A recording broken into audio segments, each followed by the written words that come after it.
Olá, tudo bem com vocês? Aqui professora Heloísa de Ciências. O tema da nossa aula hoje é invertebrados. Bora lá conhecer um pouquinho sobre esse grupo?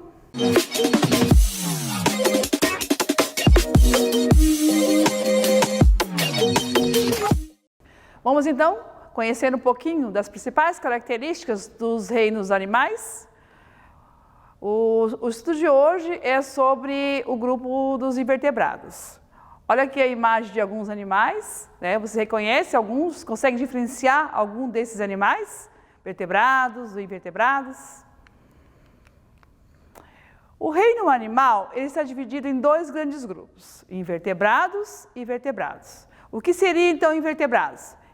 Invertebrados são aqueles animais que não possuem a coluna vertebral.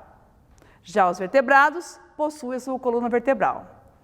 Os principais representantes do reino invertebrado são poríferos, quinidários, plateumintos, nemateumintos, anelídeos, moluscos, artrópodes e equinodermos. Já o grupo dos vertebrados, os seus representantes são peixes, anfíbios, répteis, aves e mamíferos. Vamos ver então, do grupo do invertebrado, a principal característica desses representantes? Nós temos aqui então o grupo dos anelídeos. O principal representante, nós temos aqui a imagem de uma minhoca. Então, minhoca, sanguessuga, são os representantes desse grupo. A sua principal característica, olha só, são vermes que apresentam segmentos, vermes segmentados. O que seria segmentados? A sua estrutura do seu corpo é dividida em segmentos. Se você for observar uma minhoca, ela tem as suas divisões por segmentos. A musculatura bem desenvolvida. Você observa que a minhoca ela se locomove por contração. Então, a sua musculatura se desenvolve bastante. Tubo digestório completo, ou seja, com boca e ânus. Excreção se dá através dos nefrídeos. Aí já apresenta então aqui um grau de um avanço evolutivo, que é o sistema nervoso ganglionar. A respiração. Em geral, a respiração cutânea. Porém, os animais marinhos apresentam respiração branquial. A circulação fechada, ou seja, dentro dos vasos. Já é um marco evolutivo também. Aqui nós apresentamos, então, alguns tipos de representantes conforme as suas características. Nós temos, então, os oligoquetos, que são as minhocas, poliquetos, nós temos aqui alguns animais marinhos, e temos também os sanguessuga, que são os erudíneos. Aqui nós temos, então, a estrutura interna de uma minhoca, classificada como oligoquetos. Oligoquetos quer dizer poucas cerdas. Olha só a estrutura interna. É importante ressaltar aqui a importância da minhoca no ambiente, né? A eliminação das suas fezes, que são utilizadas como adubo, e ao caminhar no solo, provocando então a aeração do solo. Tá bem? Agora vamos para o grupo dos artrópodes. Olha só, esse é um dos maiores grupos, os maiores representantes, os mais variados. Nós vamos desde insetos, crustáceos, os aracnídeos, é um grupo muito grande. Muitos desses ainda não foram registrados, catalogados ainda, tamanha variedade desse grupo. Desse filo artrópoda, o que a gente pode ver? Artro significa articulações. Poda, patas. Desse grupo são os animais que apresentam o exoesqueleto, um esqueleto externo. Esse exoesqueleto ele é revestido de quitina, não é um esqueleto totalmente calcário, ele é bem simples. Vive em diversos ambientes.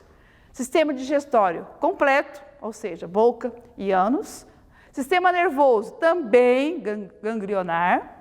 Sistema circulatório aberto, eles ainda não possuem os vasos ainda para a circulação do sangue. A reprodução é dioica, ou seja, o desenvolvimento é interno. Os artrópodes estão separados em 5 classes. E qual foi o critério adotado para separá-los nessas classes? Conforme, né, o número de pernas. Nós temos insetos com 6 pernas, os aracnídeos com 8 pernas, crustáceos com 10 pernas, os quilópodes, 1 par de perna por segmento, olha só a diferença, né? E depois os diplópodes, que são 2 pares de pernas por segmento. Vamos ver aqui os principais representantes dos insetos, né? O louva-a-Deus, é um representante dos insetos. Então, o que ele tem de característica? 3 pares de pernas, tá bem? 1 par de antena, tem asas, alguns têm asas, outros não. Nós temos então a cabeça, depois o tórax e abdômen. Respiração traqueal, a excreção se dá por túbulos de Malpique. Então, já é uma outra característica desse grupo. Agora nós temos aqui os crustáceos. O seu representante maior seria o camarão, né? Como seria a característica do camarão? 5 pares de pernas, 2 pares de antena e ausência de asas. Vocês lembram que lá no anterior, os insetos, alguns apresentam asas? Né? Nesse grupo de crustáceos é a ausência de asas. Bem? A estrutura do seu corpo, cefalotórax, né? E abdômen. Respiração branquial e excreção se dá por glândulas verdes. Mais um grupo, quilópodes. Se você for observar o quilópodes, a estrutura do corpo, você vai observar que tem os segmentos. Então, apresenta 1 par de pata por segmento. Olha só. Então, observe então uma lacraia. Você vai ver que cada segmento apresenta 1 par. Né?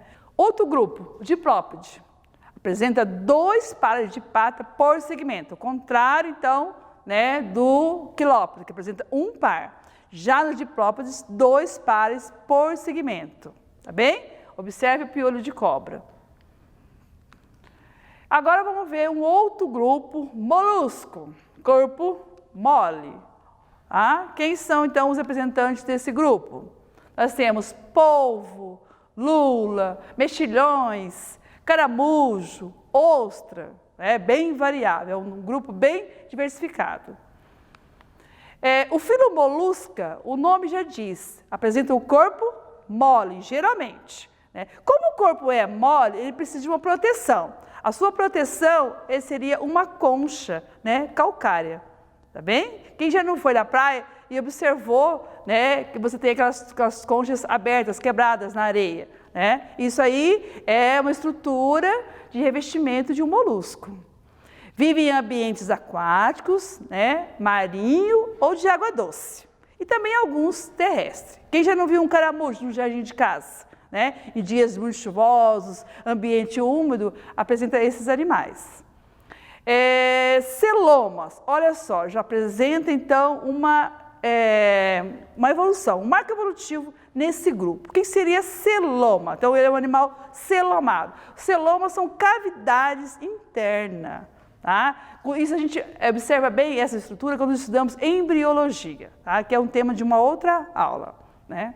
Sistema circulatório, tá? Completo. 2 formas, aberto e fechado. Vocês lembram quando eu falei anterior? Fechado, que é a circulação dentro dos vasos sanguíneos. Aberto não apresenta, é a ausência desses vasos. Aqui nós temos a estrutura interna de um caracol. Está bem ilustrado para vocês aqui como que é a representação interna desse indivíduo aqui. Agora nós temos aqui o grupo dos equinodermos. Olha só, representante principal aqui nós temos a estrela do mar. Ouriço do mar, pepino do mar, bolacha do mar, então são todos marinhos. Esse grupo, né, apresenta uma grande peculiaridade, são todos marinhos.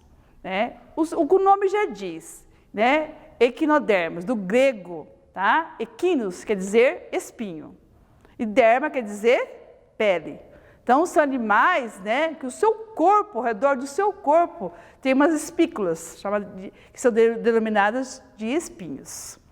A simetria já é radial, O que seria simetria radial? Quando você divide o seu corpo em plano em vários cortes. Tubo digestório completo, ou seja, boca e ânus. A maioria com respiração branquial. A sua locomoção se dá por pés ambulacrários.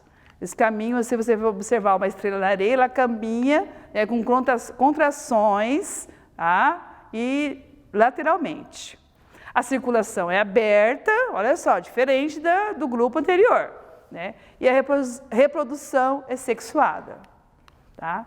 Olha só, aqui nós temos então a imagem de uma estrela, né? Destacando então a sua movimentação ambulacranial, tá? Aqui nós temos aqui um resumo da nossa aula com os principais representantes vistos hoje.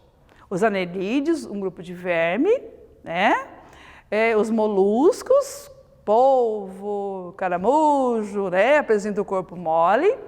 Os artrópodes, que possuem já as articulações, né? E os equinodermos, que apresentam a sua característica espinhos. Bom, chegamos ao final da nossa aula. Espero que vocês tenham gostado. Um abraço da professora Heloísa.